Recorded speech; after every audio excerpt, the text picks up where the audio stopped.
Ó, eu tive dois pais e duas mães. Eu fui criado com brasileiro, tá? Meus pais biológicos eram japoneses. Eles me deram para essa família quando eu tinha 1 ano. Então é uma coisa que eu fico até hoje ainda meio assim, sem saber por que eles me deram, né? Porque eu, por exemplo, não teria coragem de dar meu filho, né? Eles prometeram antes de eu nascer. O primeiro filho que nascesse era deles. Porque essa família não tinha filho, certo? E meu pai é que encaminhou eles lá em Goiás para comprar as terras, tudo. Porque eles eram do Japão, ainda estavam muito sem experiência, tudo. E meu pai, nessa época, meu pai de criação era juiz de direito lá. Então era comerciante, né? Então aconteceu esse negócio. Mas eu fui conhecer meus pais verdadeiros mesmo quando eu estava com 21 anos. Até essa idade eu não sabia que tinha outros pais. Quer dizer, sabia porque mamãe de vez em quando soltava e eu escutava, né? Fez diferença porque eu fiquei conhecendo uma família, uma outra família, e até hoje eu tenho amizade com eles. Mas a minha família mesmo, que eu senti amor mesmo, é a minha mãe que me criou desde pequenininho. A de criação, né? Que me criou desde pequenininho como se fosse um filho, né? Embora eu não fosse filho dela, mas ela me criou com todo carinho e tudo.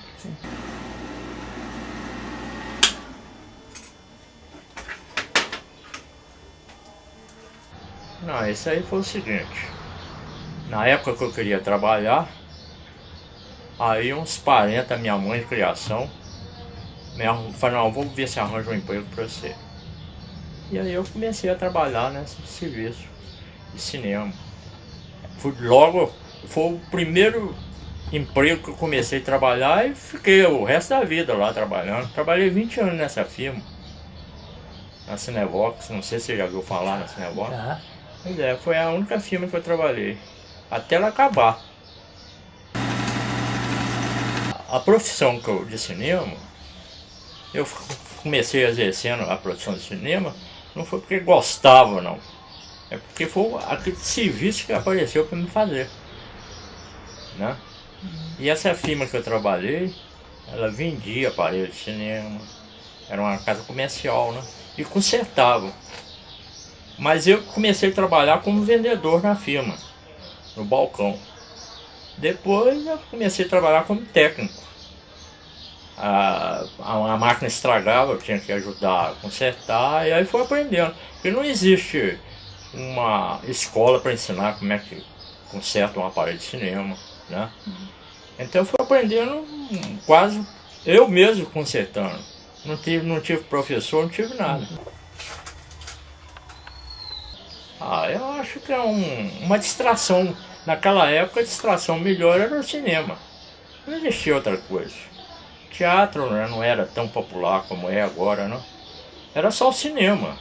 Desde que eu nasci, é que eu vejo falar em cinema e filme. Eu costumava ir a matinê. Na minha época de criança, tinha Tom Mix, Buck Jones, né? Eu gostava bem, Tarzan, né? Gordo Magro. Esses eram os filmes que passavam na época que eu gostava, né? Eu era criança, gostava disso, aventura, né?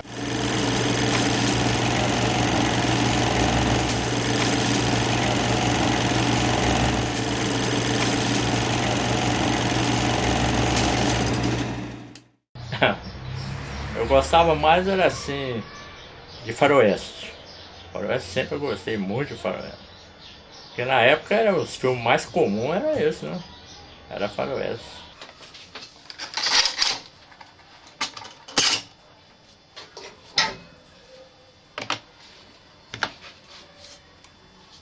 Porque naquela época a violência não era tão violenta como hoje, né? Hoje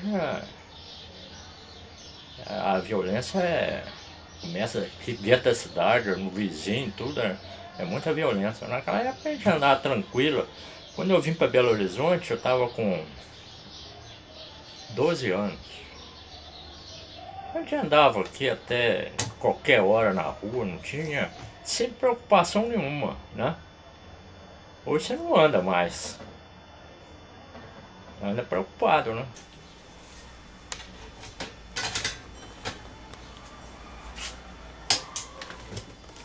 Então é vergonha, eu nasci em 1930.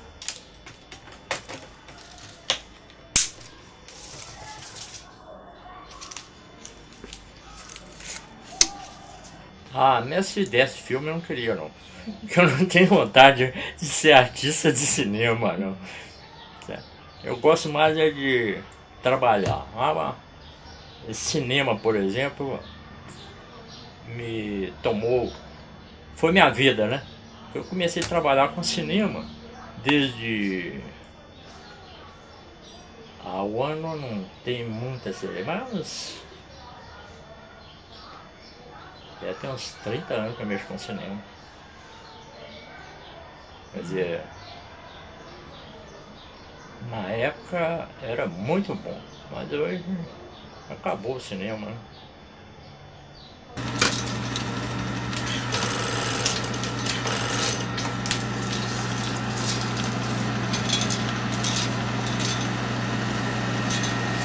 Não acha mais serviço, não tem mais projetor de cinema. Esses projetores aqui, ó, era para venda, não consegue mais, não há mais freguesia para isso. Só alguma pessoa que quer mexer ainda com isso, mas que exista mesmo profissão. O interior, por exemplo, quando eu comecei a trabalhar nessa firma de cinema, toda a cidade tinha esses aparelhos de cinema, 16mm. Era o aparelho mais popular, mais barato, né? Porque a aparelhagem de 35 era caríssima. Então era para grandes cidades. E no interior não podia, não tinha poder aquisitivo para comprar as máquinas. Né? Então comprava essas máquinas aqui, 16mm, que satisfazia plenamente. Jocelyn é uma entre muitos jovens do ofício que acha a prata um metal extremamente provocante. Não, no futuro de cinema eu acho que não parou. Há uns tempos atrás. Não. Agora, existe ainda o cinema. Mas o cinema popular mesmo, com os cinemas no interior, acabaram. Toda cidade do interior tinha um cinema. E o cinema de interior era isso, aqui ó, era o 16mm, que era a aparelhagem popular, mais barata pro proprietário fazer um cinema. Hoje não consegue fazer. Você vê que cidade do interior não existe mais cinema, acabaram tudo. Isso aqui no interior era fácil, todo mundo comprava um aparelho desse, não precisava de instalação nem nada, o cara chegava, põe em cima de uma mesa, fazia um salão, pronto. Mas quem é que vai fazer um cinema hoje? Você vê aqui em Belo Horizonte, os cinemas todos antigos fecharam tudo. Os únicos que funcionavam aqui eram o Brasil, o Acaiaco e o Paládio. Acabaram. E não adianta querer você montar um cinema aí que não resolve mais. Só no shopping, né? Assim mesmo, shopping é mais uma atração, né? Não é mais uma diversão boa. Quando passa um filme bom, aí lota a sala. Mas é muito difícil.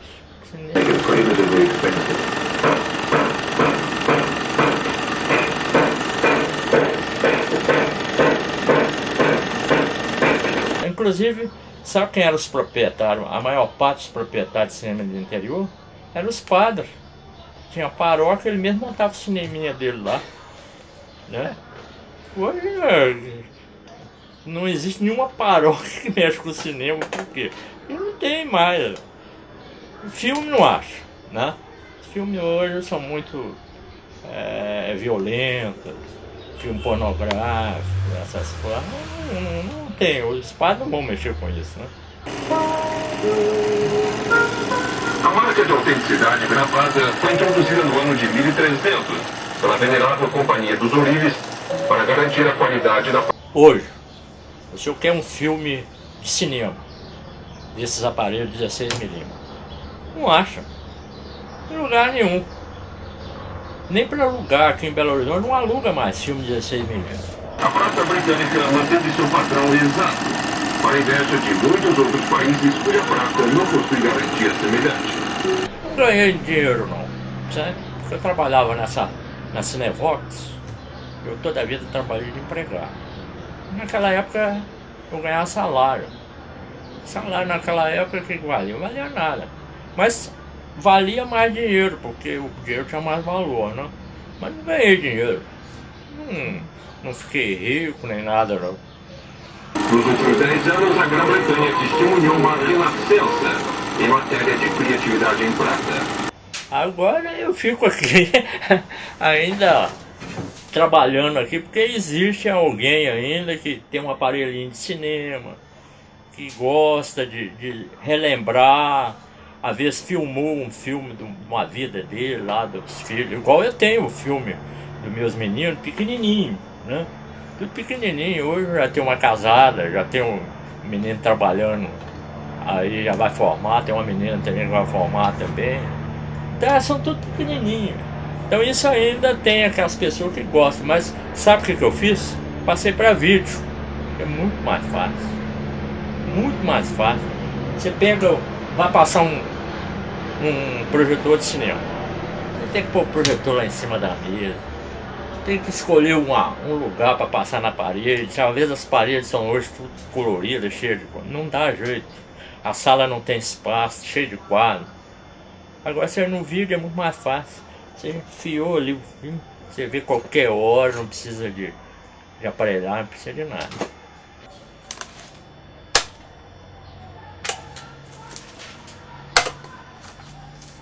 Geralmente dá muito trabalho.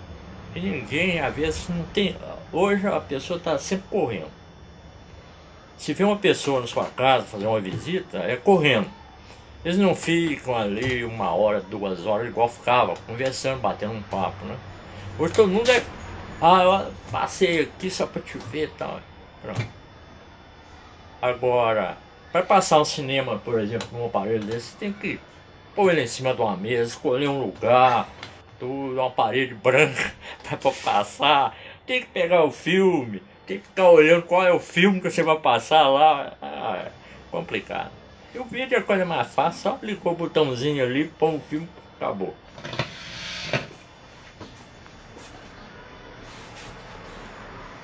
Nesse documentário que ele fez, eles aproveitaram dessa filmagem.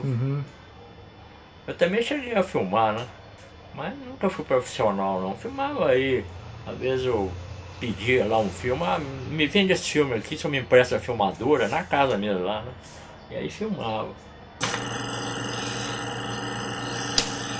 Filmei mudo. Mudo.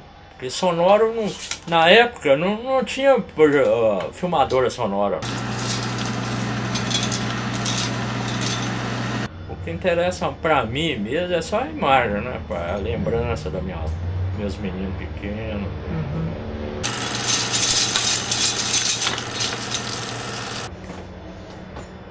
Vou te falar francamente, essa expectativa de vir alguém aqui tá muito difícil. Nem as pessoas que mexiam com isso sumiram. A maior parte foi pro outro mundo, né?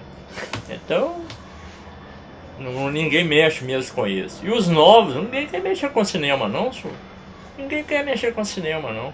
A não ser as faculdades ainda que estão lutando. Ainda tem curso de cinema. Isso é que a gente fica... Eu fico entusiasmado assim, mas não adianta entusiasmar não, porque eles não vêm aqui, né? Porque não existe aparelhagem. Você quer comprar uma filmadora, você fazer um filme 16mm. Não tenho. Onde você vai achar filmador de 16mm? Você pode procurar aqui em Belo Horizonte, São Paulo, você não acha mais. Só acha vídeo, filmador de vídeo. Aí você acha todo tipo de filmador. Mas 16mm ou 35 não existe mais, não. Acabou. Para Jocelyn, a ênfase está toda na invenção, na criação de formas ricas e variadas que mais tarde se transformarão em peças de prata. Ah, isso aí não... Você nem pode pensar, porque hoje o futuro está tão rápido. Por exemplo, a minha profissão, né? Acabou de uma hora para outra, desmontou. Quando apareceu o vídeo, acabou. Stuart Devlin montou seu negócio abordando o manuseio da prata com espírito de atualidade. E a tecnologia é muito rápida. A eletrônica, por exemplo, você vê, por exemplo, você está filmando com fita, né? Hoje digital. já tem o DVD. Então, amanhã já aparece uma coisa completamente... O cinema, o vídeo, por exemplo, vai chegar uma época que... Vai chegar não, já está na época. Lá no Japão já tem em terceira dimensão, né? Quando chegar a terceira dimensão, lá a Sony já lançou terceira dimensão, né? Então cada hora revoluciona um coisa, o seu aparelhagem, tudo fica tudo obsoleto, né? Fica completamente obsoleto. Ah, isso eu não... Nem posso te falar, porque eu nem sei o que podia acontecer. Eu tive até vontade de ir pro Japão se eu fosse solteiro, né? Mas logo começou o pessoal, os brasileiros. Minhas irmãs foram pro Japão. Eu tenho duas irmãs que foram pro Japão trabalhar lá. Mas não ficaram lá 6 anos. Mas não vi futuro muito para elas lá, não. Como elas contaram, aliás, acho que é todo país, não é só no Japão. Você saindo daqui do seu país para ir trabalhar em outro país, na verdade você ganha dinheiro em relação aqui, né? Mas você sofre mais. Você é tratado lá com uma pessoa completamente estranha. Eu sei porque minhas irmãs contavam, né? Tanto é que se fosse coisa muito boa, elas não viriam embora. Porque elas estavam ganhando dinheiro lá, né? Ficaria lá. Por que elas iam embora? Porque lá, o tratamento lá para estrangeiro, aliás, é todo país. Se você sair daqui e for para os Estados Unidos, é a mesma coisa, para o Japão. A minha filha, mais velha, foi para Portugal. O que ela sofreu lá, na pele, agora não. Agora está na Alemanha. Mas sabe por que ela está na Alemanha? Porque ela casou com um alemão. Aí a vida dela modificou de uma hora para outra. Assim. Foi o ano passado. Uma variedade de técnicas. Aqui o oficial de Uribe forja talheres de prata com martelo bigorna. Eu não tenho preferência, preconceito nenhum. Mas eu vou te falar uma coisa. Pelo que as minhas irmãs contaram do Japão, eu perdi aquele entusiasmo que eu tinha pela minha origem. Porque lá tratava como uma... Não é escravo, não vou falar que é escravo, mas é uma espécie de escravo. Né? 8 peças por dia.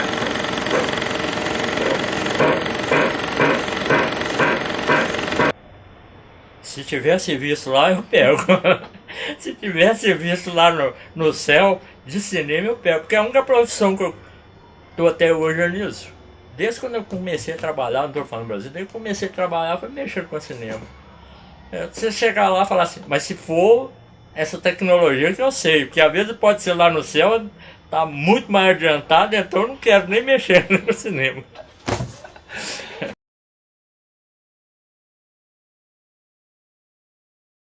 que surgem jovens profissionais com novos conceitos de criatividade em prática.